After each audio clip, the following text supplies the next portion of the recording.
Ben in Utah, pronouns are he, him, who claims that he has seen miracles happen. Ben, you are on the Atheist Experience. How are you doing? I'm doing good. How are you? I'm really, really good. So tell me about these miracles that you've seen, and how do you know that they're miracles? Well, let's start off. What is a miracle? Can you tell me what a miracle is?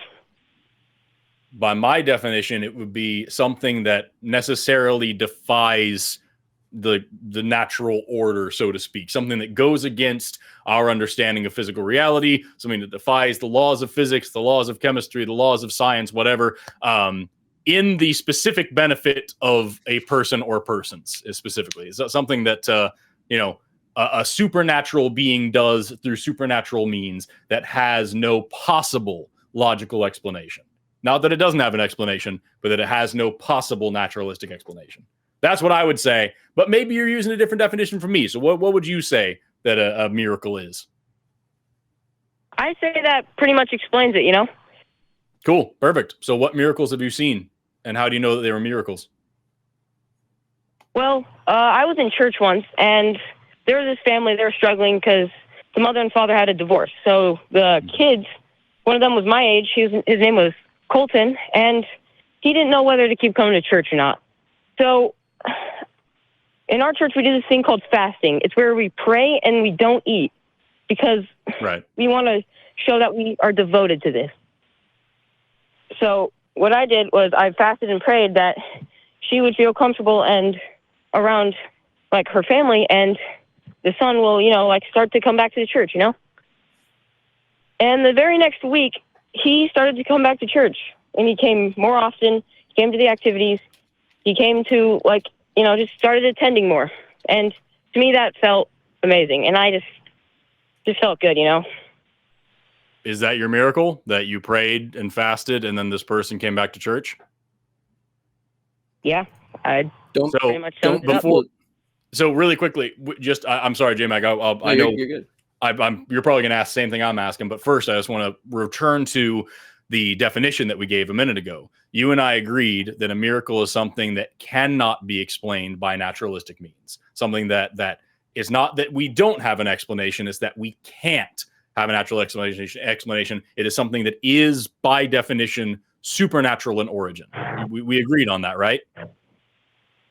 Yes, we did. So can you really not think of any possible way that this person wouldn't just decide to come back to church by any natural means, by their own thinking? It has to be a supernatural thing for you. You can't think of any way that could just happen by itself. Yeah. I mean, if I were to choose between dirt biking and coming to church, I'm pretty sure I'd go dirt biking, But the fact that he didn't come to church for like a while, and then he just all of a sudden came back the moment I prayed about it, it's kind of weird, don't you think? No, not at all. I mean, this is not even a little bit. Yeah. I mean, don't you agree? People can stray away from their faith, or they can maybe they don't care about these types of questions that much, and they went to church, and then they come eventually kind of go, you know what? Something happens in their life, right? Do you really think that there couldn't be an explanation, like something happened that you didn't have access to, like something in their life, and that got them to start questioning it more? And just all it takes for them to do is, maybe I should go to church. Let me just try this out, right? That doesn't sound very supernatural to me. That sounds like somebody going through a process and then thinking that that's the solution potentially. Like that sounds like way more likely of an explanation than some kind of supernatural explanation. I mean, what do you think? I think I guess that is true. But have you ever been to church before? Yes. Yeah.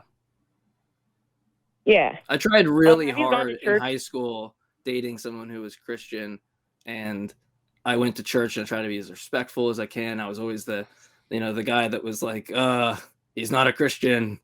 Mm-hmm. And I tried really, really hard and even gave it an honest shot. So I can say, honestly, I've been to church and I honestly tried to give it a shot.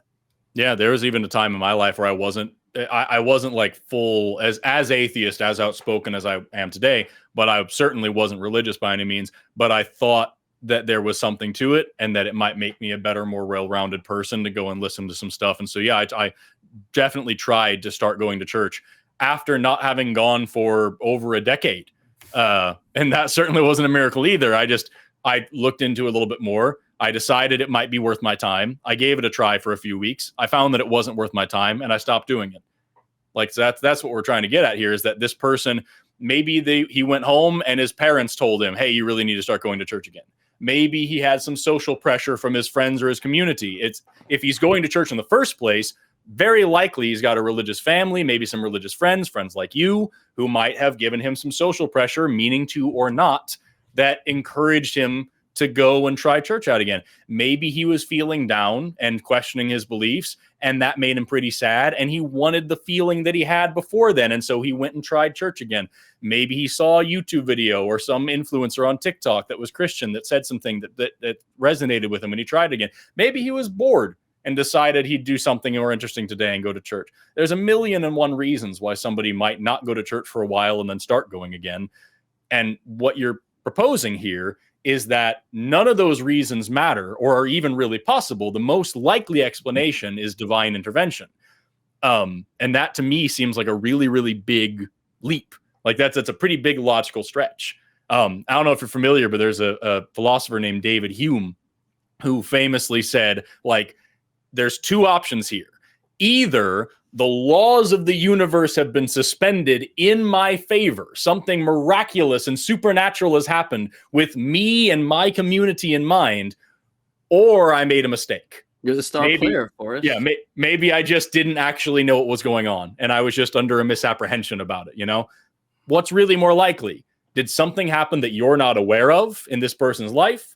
Or did the clouds part and a ray of sunshine come down and Jesus Christ told this kid to come back to, you know what I mean? Like, what's actually more reasonable and more likely?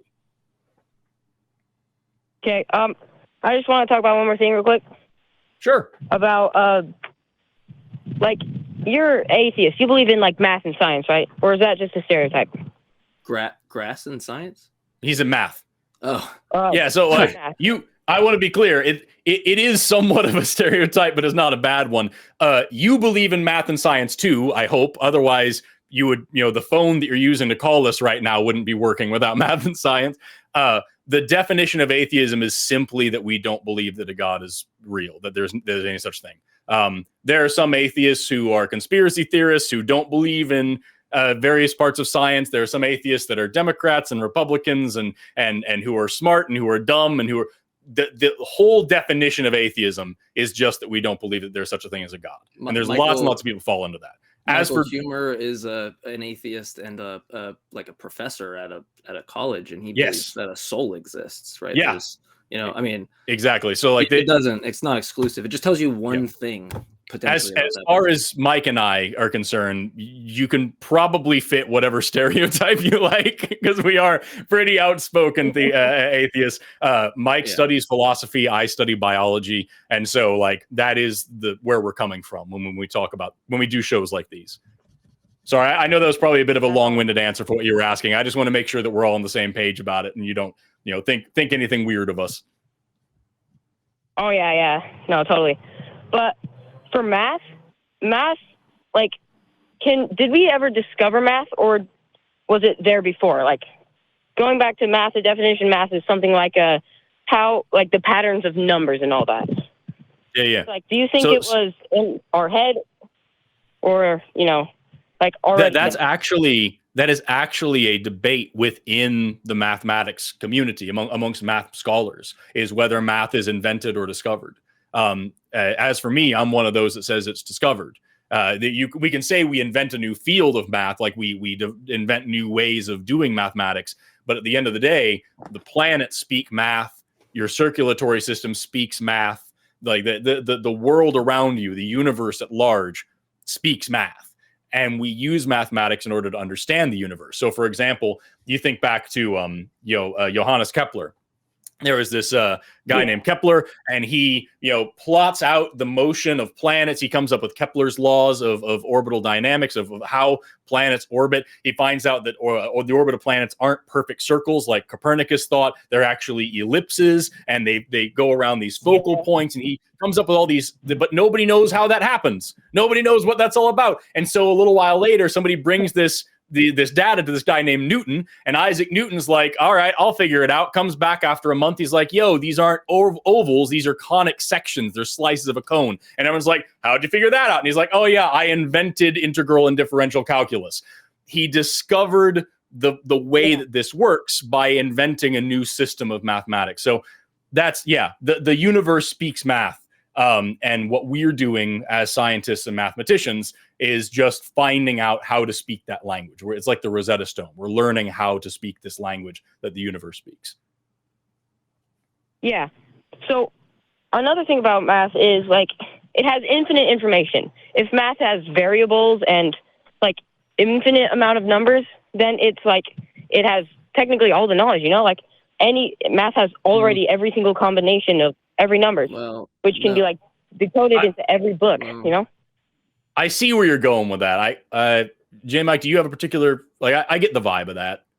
Well, I mean, presumably they're going to be like tautological, right? They're going to it's not going to be like, it's not going to tell me, like you can model things obviously with mathematics, but there's going to be some identity in the world, some empirical identity that you have to actually go out and do some work, right? Get your hands dirty. And that's not going to be like a derivation from some mathematical proof, right? It has to be applicable in some way. So I get the idea of like having an infinite possible permutations of numbers could theoretically lead to it's like there's that website, the Library of Babel, where they're trying to put together every possible combination of English characters in order to produce every single possible book ever written. And like you can go on the Library of Babel, you can look it up online, librarybabel.info, I think it is, and you can type in freaking anything, any weird thing that nobody would ever possibly. And sure enough, that's been written by this AI that's just cranking out every possible combination. So like in that way, I can see what you're getting at, but that is like J. Mike was alluding to, that is a strictly theoretical thing. That's like pi.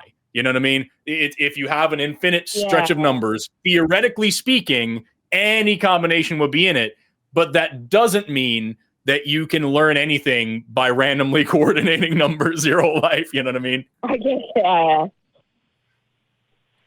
If somebody could make that proof and derive those facts in the world, I don't think Forrest would be opposed to that. No, I'd be super into it. Yeah. It's something you could just go learn. If I could do with the Library of Babel right now, you can search anything you want and come up with that. If you could type in a question and come up with the answer, that'd be pretty freaking sick. But such a thing does not exist quite yet. Yeah, I don't think there's going to be. Nor may it ever. Yeah, we probably won't be able to do the spiritual or moral, algebra, or so to speak, to know, exactly, did Jesus say this, on the Sermon on the Mount? So someday, I'm not convinced that we may be able to use mathematics to figure out whether or not you should have another kid or what you should have for lunch that day or where you should go to university, Exactly, yeah. Did you have a particular thing you were driving at there, Ben, or were you just talking about math? Yeah, I actually do. I'm going to say one more thing. It's like, how math kind of like controls everything, I guess. You know how like the expressions and all that stuff, like, it shows how elliptical orbits work and all that stuff. So like, math shows how everything works, right? It depends on if you're a determinist, how far you would take that statement. But in the spirit of what you're saying, sure. Yeah. And so what does that does that mean then for us? Well, I just wanted to kind of compare that to God, actually. It was crazy enough.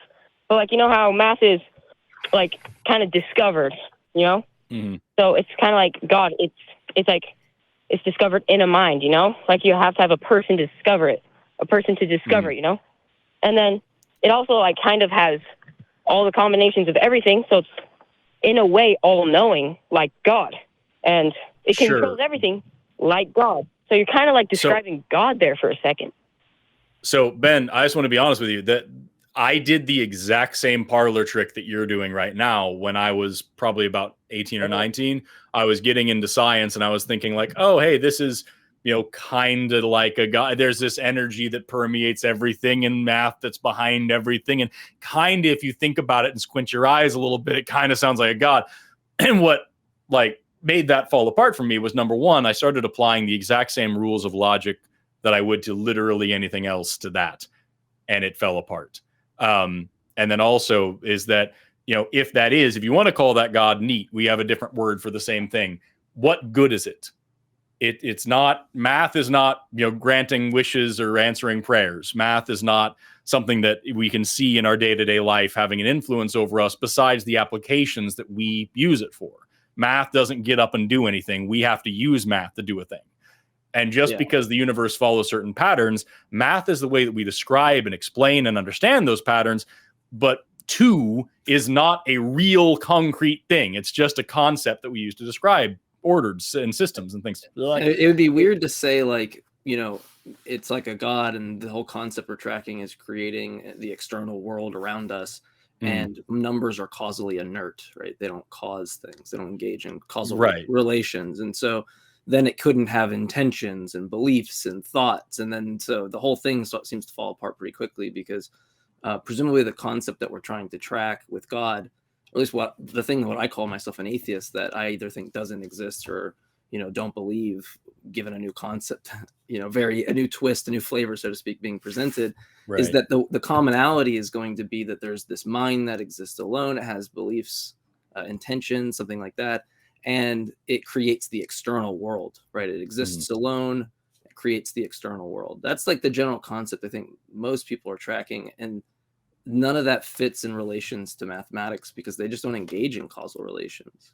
Right. That's really the biggest thing is like, yeah, you can apply all of these wonderful properties to mathematics, but like mathematics is not an intelligent thinking being that intentionally does things. What use would this be to call this God? You know what I mean? Exactly. Yeah. So maybe anyway, Ben, we've God itself. Oh yeah, of course. You'd have to, we've got a few other calls in line, but I would challenge you to just, think about if this God is real, what is it doing? Is it useful to us? Is it doing a good job at running the universe around us? If you want to say math is the way that it does things, okay, sure. There's, apologists have said crazier stuff. That's fine. But like, really, I would just challenge you to ask, what do you actually believe in and why do you actually believe in it? And do you have a good reason for believing something that, like I said, the same logical and moral principles that you would apply to anything else? Or do you make special exceptions and special rules and special distinctions for this God that you wouldn't apply anywhere else? And just, it's easier to believe it that way. That's what I would challenge you to do. And if you want, call back in again next time J. Mike or I are on, and we'll talk about it some more. Cool. Yeah. Don't call the other hosts. So much. Just call us. Exactly. Only call us. We're the best hosts.